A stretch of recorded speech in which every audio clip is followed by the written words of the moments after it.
the motion around us, this is kind of bulk flow, of all galaxies around us within different distance shells is almost constant. The Hubble flow which you get from different shells in different shells is almost the global value. Remarkable. Maybe I shouldn't, even though the local distribution of galaxies is actually messy. There is here void, here is the Virgo cluster, we are here. So it's interesting. If you look at a rough look, if you take a rough look at the peculiar velocity as we have it, then you see there are very large peculiar velocities on large scale, something like a few hundred kilometers per second. You can measure the bulk flow. I don't particularly like this type of presentation, but you know, it seems nice. People seem to like it, so I'm giving it. It's not mine. It's by these guys here, Brentelli and his group. So you can add the first statistics which you can use is what is the average velocity within a sphere around me, and this you can compute from the data by fitting the data to the radial motions, and you will get something extremely nice that actually fits the lambda CDM very well. Very well. A few years ago, some people claimed that the actual velocity is here, and they ruled lambda CDM at the 4 sigma level. These guys all retracted. I will not mention names, of course, but they retracted their, you know, not formally, but they wouldn't. They're just keeping quiet about it now. What else can you do with this? How can, apart from just measuring bulk flows and things like that, you can actually, if you look at the distribution of galaxies in space, just the distribution of galaxies, then that was the result of motion, which brought them from initial homogeneities, or the matter which contained in them from initial homogeneity to what you see now. And the velocity, as I told you, is proportional to gravity. But the gravity you can get from the density field, which you infer from the distribution of galaxies, assuming something about how the galaxies trace dark matter. So you have this from the distribution of galaxies, and you have this from measurements of the Telly-Fisher relation. This is observed. Observations have nothing to do with this. And you can plot what the actual observed velocity from the Telly-Fisher gives you versus the actual velocity which a catalog like 2MRS gives you, which is kind of a full sky for distribution. The match is remarkable. Okay, so this is very interesting. It gives you great confidence in gravity, and actually the scatter is much better than we get in mock catalogs. So this is a remarkable result in my mind. It's very, very important and gives us great boost in our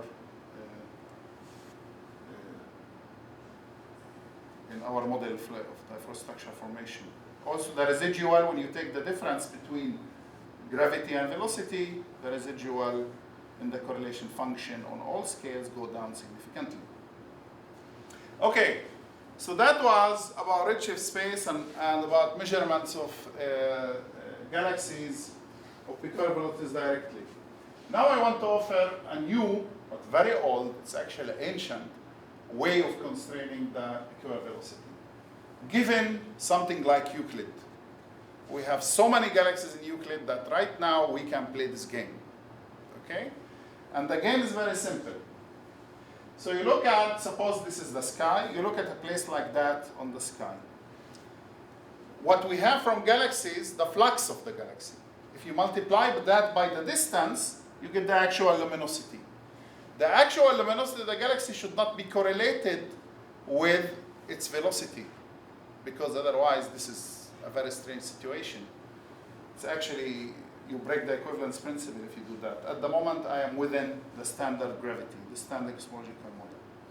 So if you look at the luminosity function in this region of space, and then also in another region of space, if you use the true luminosities, they should be the same. However, you don't have the distances in these redshift surveys. You have the redshift. But the redshift is the actual distance plus velocity. So when you look at the observed luminosities, you get something which has to do with the velocity field on large scales. So if you could somehow probe the variations of the luminosity as a function of space, you can actually constrain the velocity field. That's one application. There are caveats here. which have to do with dependent of luminosity function and environment. We believe they are very small when you go to large scales.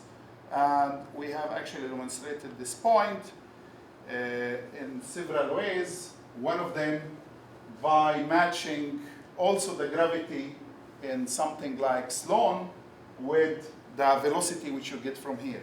And you get constraints of this type on this quantity F times sigma 8, which is of cosmological interest to us.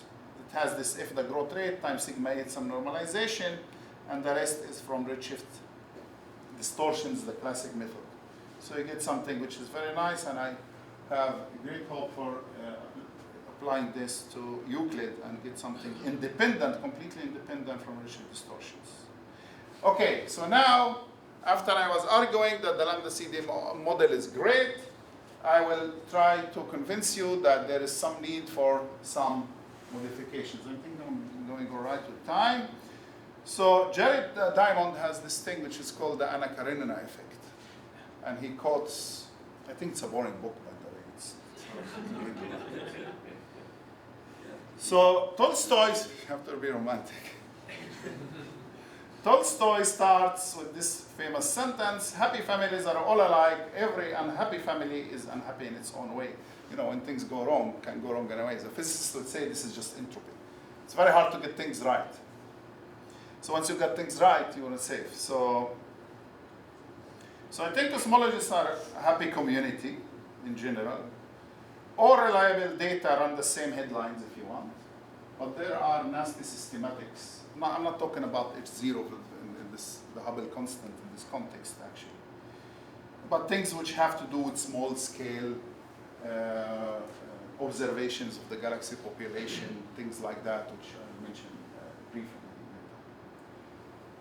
So let's look for therapy. Okay, so usually these little mismatches in the data, which could be really important, could be systematic, could be something different. Usually people say, oh, it's gas dynamics, it's galaxy formations, very difficult. One of these problems, for example, is that the overabundance of satellite galaxies, of dwarf galaxies. Lambda CDM predicts too many of them. So people say, okay, we suppress star formation here and there. I'm going to try to do something much less ambitious than that and try to work in the dark sector, meaning modify the physics of the dark matter only. The modifications can be actually inevitable for theoretical reasons. For example, if you want the acceleration of the universe to come from a theory like modification of GR, f of r, then you cannot just modify the expansion. You have to modify the dynamics of the perturbations. So that is almost inevitable. And this is all non-standard models if you want. There is a zoo of these things. They are very constrained. Some of them are very constrained by the observations of this guy, of the gravitational waves with the neutron star. Light, we received light at a different time than the gravitational waves, but and then you can put constraints by the amount, by the difference between the arrival time of these two signals. You could actually put constraints on the speed of propagation of gravitational waves to the speed of light. And in some of these models, these two are not the same. So you can, but however, so many of these theories will look grotesque, completely grotesque, but not a showstopper for them. For example, if you want to take Tevis, Bekenstein's theory, then I'm not sure how well it will fit into this. I hear that actually it could work. It's a long idea, very old idea. Recently, I was fascinated by the Swampland conjecture, which I heard about. It's a very nice conjecture. So you have string theory, which is huge. The viable models are called would live in the landscape. However, there are much larger space, which is the Swampland. And if you read this review, so there are certain criteria where you would fall into this scheme of things, whether you are in the swampland and or the landscape. For example, single field inflation is actually not in the landscape. It belongs to the swampland. It's a problematic theory. So it says the following. So this is the weak gravity conjecture. Gravity must always be the weakest force. Okay, so if you add an additional force by modification of gravity, this cannot happen in the visible sector, because in the visible sector we know that if we have an additional force, it has to be much weaker than gravity. We don't break the equivalence principle. We have strong laboratory constraints on that. So if you want to break the equivalence principle, meaning you want to add an additional force apart from gravity, then you have to do it in the sector. This is a beautiful argument which I liked, which motivates what I'm going to do. So I'm going to talk about generic predictions for modified gravity. I'm going to take one model, which is that you add this Yukawa term to the ordinary gravity, and Rs is constant in comoving coordinates. Otherwise, you will get into trouble with the Big Bang, with the physics of the very high redshift universe, the CB. And I'm going to assume baryons do not feel this force, just to show you that this thing is actually not just ad hoc. You can write a Lagrangian for this and derive everything from a Lagrangian. I will not bore you with that. It was interesting. Another theory like that is the Einstein ether theory. You break here the Lorentz invariance. It's very simple for people who know this. It's a very, very simple terminology.